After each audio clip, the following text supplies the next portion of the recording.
রেমাল এর প্রভাবে রবিবার থেকে লাগাতার অতি ভারী বৃষ্টির জেরে জলমগ্ন হয়ে পড়ল হাওড়ার চার্চ রোডের কেলভিন কোর্টের রেলওয়ে আবাসন।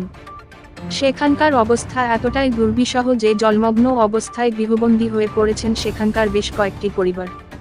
আজ সকালে জলমগ্ন পরিবারগুলির পাশে দাঁড়ান এলাকার প্রাক্তন জনপ্রতিনিধি শৈলেশ রায়। এদের হাতে ফল, কেক সহ শুকনো খাবার তুলে দেন তিনি। শৈলেশ বাবু জানান, ঘূর্ণিঝড়ের জন্য এদের নিরাপদ আশ্রয়ে সরিয়ে নিয়ে যাবার কথা বললেও এরা ঘর ছেড়ে কেউ যেতে চাননি। মেট্রোর জন্যই জমে রয়েছে জল। এখন আমরা সকলে মিলেই পরিস্থিতি মোকাবিলা করার চেষ্টা করছি।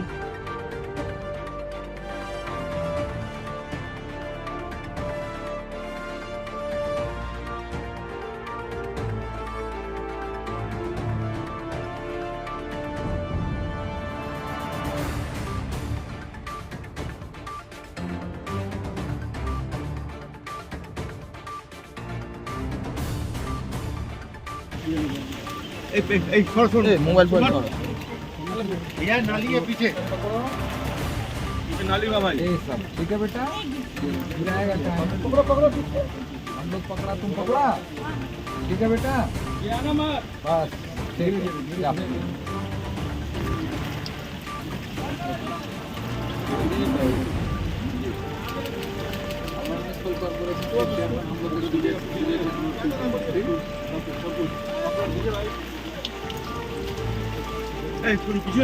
দুধের প্যাকেট আর এইটা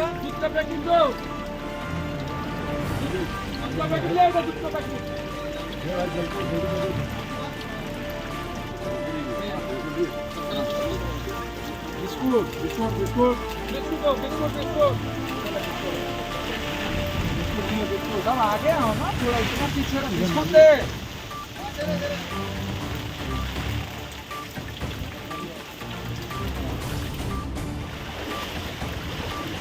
কি বলবেন? এটা অ্যাকচুয়ালি মেট্রোর যে দেখছেন আপনারা নাচঘরের পাশে, ওর জন্য এই সমস্যাটা রেলও চেষ্টা করছে, আমরাও চেষ্টা করছি, কিন্তু মানুষকে তো আমরা এইভাবে ফেলে রাখতে পারি না। এরা আমাদের পরিবারের লোক। তো প্রথম দায়িত্ব আমাদের ছিল যে সকাল সকাল এনাদের কাছে আমরা পৌঁছোই যাতে হালকা নাস্তা করানো যায়। কাল থেকে আমি কন্টিনিউয়াস এইখানে বলে যাচ্ছি, যদি অসুবিধায় চলেন আপনাদেরকে একটা ভালো জায়গায় রেখে দিই। কিন্তু সবচেয়ে বড় ব্যাপার আমাদের মধ্যে একটা থাকে যে নিজের গৃহটাকে কেউ ছাড়তে চায় না। তো যার মনের মধ্যে আছে যে না ঘর ছাড়বো না, তারা এখানে আছেন। আর তাদের পাশে কিন্তু আমরা রাজ্য সরকার থেকে, হাওড়া মিউনিসিপ্যাল কর্পোরেশনের তরফ থেকে বা মধ্য হাওড়ার বিধায়ক অরূপ রায়ের তরফ থেকে যা সাহায্য করার আমরা তাদের পাশে। কত পরিবার থাকে এখানে? 28টা পরিবার থাকে।